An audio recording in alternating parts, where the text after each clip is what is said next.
All right, welcome to another deep dive. Yeah.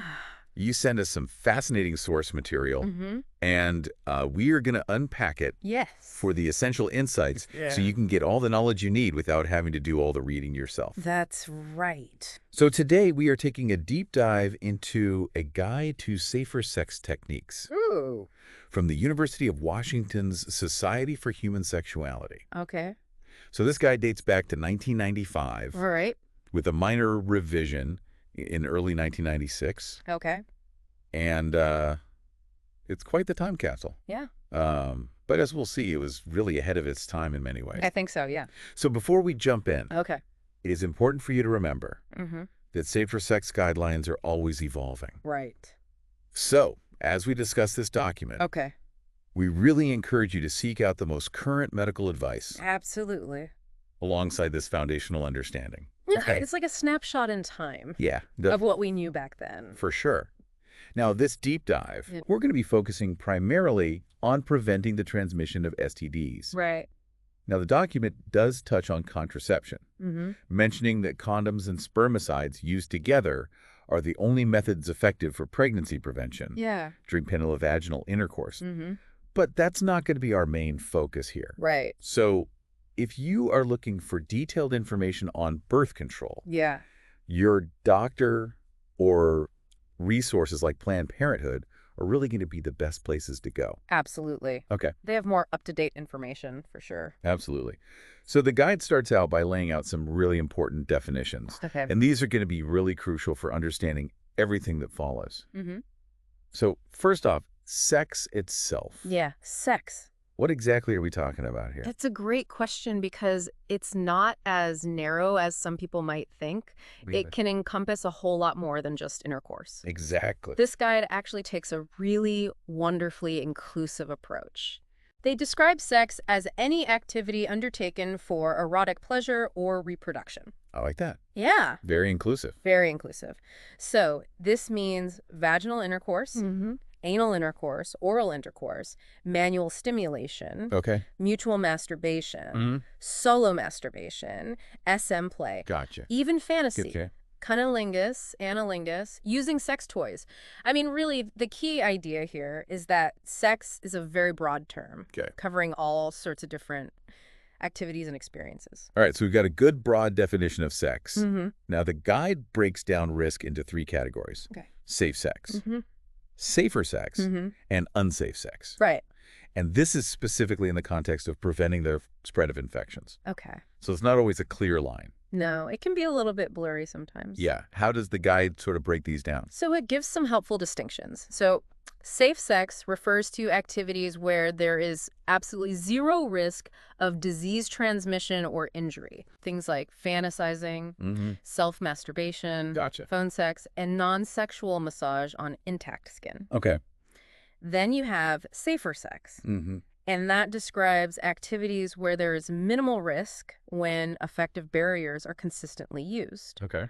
So things like intercourse with condoms, Okay. oral sex with barriers, and manual penetration with gloves. Gotcha. And then, of course, you have unsafe sex, Mm-hmm. where the risk is high, Mm-hmm. and that includes things like unprotected anal or vaginal intercourse. Okay. So that's how they distinguish those 3 categories. Makes sense. Okay. And then we have the concept of barriers. Oh, yes, barriers. What are we talking about here? Barriers are really, really important. Okay. Basically, they're physical objects that prevent the exchange of bodily fluids. Okay. So they take something that could be risky and they make it much, much safer, Okay. or even completely safe. Gotcha. The guide primarily focuses on condoms, gloves, and oral barriers as the key examples of barriers. Okay. So we've got those basic definitions down. Mm-hmm. Now, the guide makes a really interesting point about the benefits of practicing safer sex. Yeah, And it's not just about what you're avoiding. that's right. It's not just about avoiding risk. Yeah. It's about all the positive things that come with safer sex. Exactly. And they actually categorize these benefits into 3 categories. Okay. Pleasurable, Mm. practical, Mm-hmm. and social. Okay. Let's start with pleasurable. All right, pleasurable. How does the guide suggest that safer sex can be pleasurable? Well, for one thing, it can actually become erotic over time. Okay. You know, once you start associating safer sex practices with positive feelings and experiences, Mm-hmm. it can be quite a turn-on. Okay. It also brings peace of mind, Yeah. which lets you really relax and enjoy yourself more. That's huge. It To be is. present and to really be enjoying yourself. Exactly. And not having that sort of worry in the back of your mind. Absolutely. It can even prolong penile-vaginal intercourse, Okay. if that's something you're looking for. If you're concerned about premature ejaculation, Sure. condoms can help with that. Gotcha. And perhaps, most interestingly, safer sex can open the door to exploring new sensations. Okay. Think about things like the feel of latex or the taste of flavored lubes. Mm-hmm. These are things that some people find really pleasurable. Okay, so that's the pleasure side. Right. Now, what about the practical benefits? All right, practical benefit. Safer sex is practical. It is very practical, yeah. Okay. So for starters, it helps maintain hygiene with sex toys, Okay. which is important for everyone's health. Sure.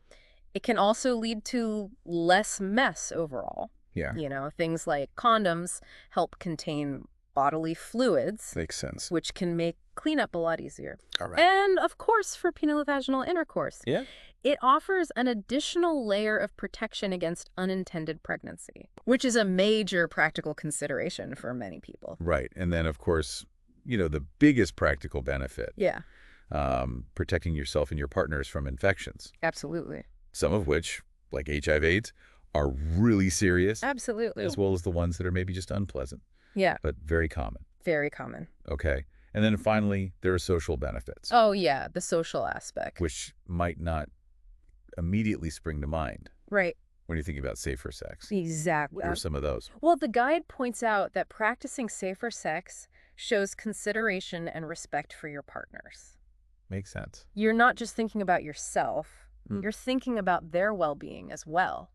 Right. It can also prevent those awkward conversations Yeah. with new partners who are also prioritizing safety. Especially if you're meeting people, at parties or events Right. where safer sex is sort of an expected norm. Exactly. Yeah. And crucially, it frees you from having to solely rely on a partner's disclosure. Oh, that's a good point. Yeah. You don't have to just take their word for it. You're Right. taking your health into your own hands. Okay. You're making the choice to protect yourself. So it's really empowering in a way. It is very empowering. Yeah. Okay, so it's clear that safer sex isn't just about what you're avoiding. Right. It can really enhance your sexual experiences Yeah, in a lot of ways. absolutely. Okay, so now that we've sort of laid the foundation there, All right.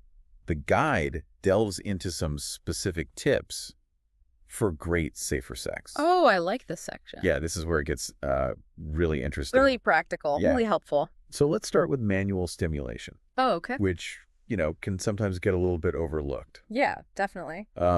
So the guide makes some really interesting points about this, Yes. particularly for women. Mm-hmm. So what does the guide say? So they point out that many women actually find it easier to achieve orgasm through clitoral or G-spot stimulation Okay. than through vaginal penetration alone. Okay. They recommend using gloved hands for G-spot stimulation, Okay. and either gloved hands, vibrators, or tongues with oral barriers for clitoral stimulation. Gotcha. The really big takeaway here, though, Mm-hmm. is to communicate with your partner. Yeah. Talk about what feels good, what you enjoy, and find what works best for both of you. And it's really interesting that even back in, the mid-90s, Yeah, that the guide was already acknowledging this diversity absolutely. in terms of, female pleasure. Yeah, So that's really interesting. it is. And the guide also touches on male pleasure, Right. particularly mentioning stimulation of the prostate gland. Yes. So how does that work? So the guide explains that stimulating the prostate, Mhm. which is typically done by applying gentle pressure Okay. against the front wall of the anus Okay. with a gloved finger. Okay. Can actually really heighten pleasure for many men, Okay. even without direct penile stimulation. Interesting. Yeah. I did not know that. It's something that's often not talked about. Right. And the guide also points out that many men actually prefer a firmer touch on their genitals than might be commonly assumed, Okay. and that some enjoy firm tugging on the scrotum. Gotcha. So, again, communication is key. Yeah, Pay attention to your partner's responses and talk about what feels good. for sure. So another tip the guide brings up Mm-hmm. is using sufficient lubricant. Oh, yes, lube. This might seem obvious, Yeah. but why is it so important? Well, it's absolutely vital for both enhancing pleasure Okay. and ensuring the effectiveness of barrier methods. So it's not just about making things more comfortable. Right. It's actually really important for safety as well. Exactly. Okay. So adequate lubrication reduces friction, Okay. which makes penetrative sex and manual stimulation. Yeah. More comfortable and enjoyable for everyone involved. Makes sense. But crucially, it also helps prevent tears in latex barriers like condoms and gloves. Oh, okay. So it's a safety issue. So that's really important. Yes, very important. Okay. The guide specifically recommends versatile water-based lubricants. Okay. And it even mentions some brand names that were popular back then. Things like Foreplay, Astroglide, Liquid Silk. Gotcha. But of course, there are many more options available today. Right. So do your research and find what works best for you. Okay. But the key is to use enough lube Gotcha. and to use the right kind of lube, Okay. depending on what barriers you're using. All right. So the guide also recommends a technique Mm-hmm. that I was surprised to see in here. Oh, what's that? Deep breathing. Oh, yeah.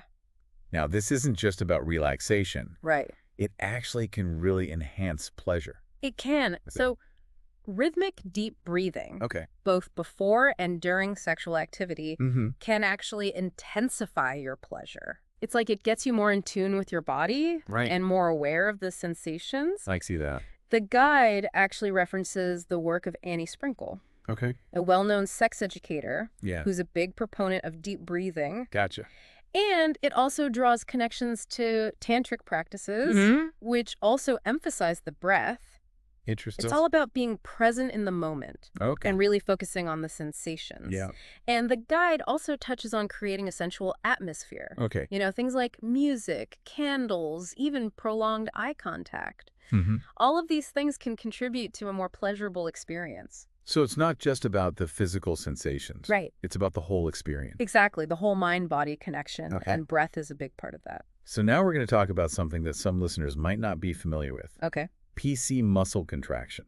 Oh, yes, the PC muscle. So for those who don't know, Yeah. what exactly is the PC muscle? It stands for pubococcygeus. Okay. It's a muscle in your pelvic floor, Okay. and it plays a really important role in sexual pleasure. For both men and women. For both men and women. Okay. The guide actually recommends another resource Okay. called the Good Vibrations Guide to Sex Gotcha. for detailed information on how to locate and exercise this muscle. Makes sense. But it does give a helpful tip. Okay. It's the same muscle you use to stop the flow of urine. Oh, okay. So you can try that out to figure out where it is. So how does contracting this muscle actually enhance pleasure? So by consciously contracting this muscle, Okay. either rhythmically or in coordination with your breath, Mm-hmm. you can actually intensify the sensations you feel during sex. Okay. Especially as you approach orgasm. Interesting. It's like it gives you more control Gotcha. and more awareness of those sensations. Right. And this works for both men and women. So PC muscle exercises are good for everyone. They are Yes. definitely something to look into. And of course, running through all of these tips Yes. is good communication. Communication is key. It really is. You can't overemphasize it. Why is it so important? Well, the guide stresses that there's just no substitute for being able to openly and honestly communicate with your partner Yeah. about what feels good, Mm. what doesn't feel good, Yeah. what your desires and fantasies are. Right. It encourages asking for what you want Yeah. and actively learning about your partner's preferences. So it's a two-way street. Absolutely. Okay. And it really makes a difference Yes. in terms of both pleasure and safety. For sure. The guide even suggests sharing fantasies Okay. during moments of intimacy Interesting. as a way to deepen the connection Right. and really heighten the pleasure. Okay. So don't be afraid to talk about your fantasies. Makes sense. It can be really hot Yeah. and it can really bring you closer together. All right. And finally, in the tips section, Mm-hmm. the guide encourages us to keep learning. Oh, yes. Always be learning. Yeah, to try new things. Keep things fresh. Exactly. Keep things exciting. Yeah. And it even recommends the Good Vibrations Guide to Sex again Okay. as a really good resource for further exploration. So the idea is that safer sex Mm-hmm. doesn't have to be restrictive. Right. It can be this really exciting journey of discovery. Exactly. Yeah. I like It's you. all about expanding your horizons Mm-hmm. and discovering what works for you Right. within a framework of safety and respect Okay. and communication. All right. So we've got some great strategies there Mhm. for making safer sex more enjoyable. Absolutely. And now let's get into the practical side. Okay. Safer sex supplies.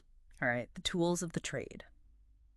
So let's start with barrier methods. Yes, the essentials. And the guide lays out some really important general guidelines for using barriers Okay. right from the get-go. Right, because consistency is key. Yeah. You got to use them correctly every single time.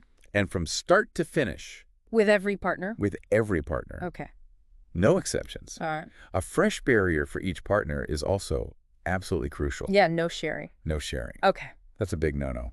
And the guide also recommends checking the barrier during sex. Yeah. Just to make sure it's still intact. Right. Things happen. Yeah. Sometimes condoms can break or gloves can tear. Right. So it's always good to check. Makes sense. And then, of course, you want to discard used barriers immediately afterwards. Okay. Don't leave them lying around. Right. And having all your supplies readily accessible beforehand is a good idea. Right. That way you're not fumbling around in the heat of the moment. Right. Which can lead to, lapses in protection. Yeah. It's good to be prepared. Always be prepared. Now, the guide also highlights the importance of changing barriers, even with the same partner, in certain situations. Right, because you can actually transfer bacteria from one part of your body to another. Okay. Even if you're with the same partner. Gotcha. So a prime example of this is switching from anal to vaginal contact. Okay. So bacteria that are naturally present in the anus can easily cause a vaginal infection if they're introduced into the vagina. Okay. So you absolutely need to use a fresh glove or condom. Makes sense. If you're switching between those types of contact. Okay. And then what about those powdered gloves? Oh, yes, the powder. Some people really don't like the powder. Yeah, I understand. It can be kind of unpleasant. It can be, yeah. So what does the guide recommend? Well, it's simple. Okay. If the powder bothers you, just rinse it off. Just rinse the gloves off. Yeah. Okay. Easy peasy. Under running water. Yeah, just run some water over them before you use them. Okay. Or you can opt for powder-free gloves, Okay. which are pretty widely available now. Yeah, you can find them pretty easily. Absolutely. Okay. So no need to suffer through the powder. And then when it comes to removing barriers, especially after activities that might carry, a higher risk, there is a right way to do it. There is a technique. Okay. It's all about minimizing contact Okay. with potentially infectious material. Okay. So the guide advises being really careful to avoid touching anything that might be on the barrier. Gotcha. So for condoms, you can use a piece of tissue paper Okay. or a moist towelette to grip the base of the condom as you remove it. Okay. And for gloves, the recommended technique is to turn them inside out. Inside out? Yeah, as you take them off. It's like you're peeling them off inside out. Gotcha. So the potentially infectious material is contained. Okay. And you can even use the first inside-out glove to contain any used condoms or oral barriers. Gotcha. Before you remove the second glove around everything else. Okay, that's smart. It's all about containing the mess. Right. And of course, you want to dispose of everything properly. Used latex and other barriers should always go into a trash receptacle. Right. Ideally one with a liner. Okay. And never down the toilet. So no flushing. No flushing. That can clog your pipes. Makes sense. And it's not good for the environment. Okay, now let's talk about making barriers a little bit more appealing. Oh, yes. This is an important topic. The guide actually has a section on how to make them more pleasurable. That's right. It's not just about function, right? Exactly. The experience matters too. Absolutely. How can we make using barriers more pleasurable? Well, for starters, you can work on the psychological aspect. All right. Over time, if you have positive experiences and associations with using barriers, it can actually become more pleasant. Okay. And for some people, even eroticized. Right. It can become part of their sexual repertoire. Like latex fetish wear. Exactly. And the guide also addresses a really common complaint. What's that? The taste. The taste of barriers. Yeah, a lot of people complain about the taste. Makes sense. So what can you do about it? Yeah. Well, first of all, it's important to understand that latex and most other barrier materials themselves don't actually have a strong or unpleasant taste. Okay. The taste issues usually come from the coatings or the additives. Okay. So the biggest culprit is non-oxynol 9, or N9 for short, right, which has a kind of bitter chemical taste. Yeah, that makes sense. And then there's also the powder. Oh, right, the powder. That's found on some condoms and gloves. Okay. So how do you get rid of that taste? Yeah. Well, for gloves, just rinsing them thoroughly can help Yeah. get rid of the powder. Yeah. For condoms, Mm-hmm. you can choose pre-lubricated options Okay. that are specifically formulated without N9. Okay. The guide specifically mentions the kimono microthin, which was a popular choice back then. Mm-hmm. But of course, there are other options now, Sure. and those can really help with the taste. Okay. You can also try flavored barriers. Flavored barriers? Yeah, there are condoms Oh, okay. and dental dams that come in different flavors. Interesting. Yeah, they can be fun to experiment with. Right. You can also use flavored water-based lubes. Okay. Those can add a little something extra Yeah. to the experience. Makes sense. And if you're feeling really adventurous, Okay. you can even try dipping latex. Dipping latex? Yeah. What do you mean? Dipping latex in fat-free, tasty substances. Okay, like what? Things like chocolate syrup or whipped cream. Okay. Just make sure it's fat-free. Fat-free. Yes, because oil can damage latex. Right, right. So there are lots of ways to make barriers more appealing. Yeah, that's great. All about getting creative. All right, so now let's talk about the specific materials Okay. that are used for barriers. And the guide starts with lambskin. Oh, lambskin. What's the deal with lambskin? Well, the guide is pretty clear on this. Okay. Lambskin is not effective at preventing the transmission of STDs, Okay. like HIV. So not safe for that. Not safe. Okay. It's porous. Okay. So viruses can pass through it. So should we just avoid lambskin altogether? Pretty much. Okay. The only potential use case they mention Mhm. is for people with a latex allergy Okay. who might consider using a lambskin condom over or under a latex one. Okay. But even then, they say that polyurethane condoms Yeah. are a much better alternative. So there's really not much reason to use lambskin. No, not really. Okay. Especially with all the other options available now. All right. So moving on to latex. Okay, latex. This is, the most widely used material. Yeah, it's the classic. What are the key things to know about latex? So latex is very effective at preventing the transmission of HIV and other STDs. Okay, good. It's also generally affordable, Mm. widely available. Okay. But there are a couple of important things to remember. Oh. First of all, you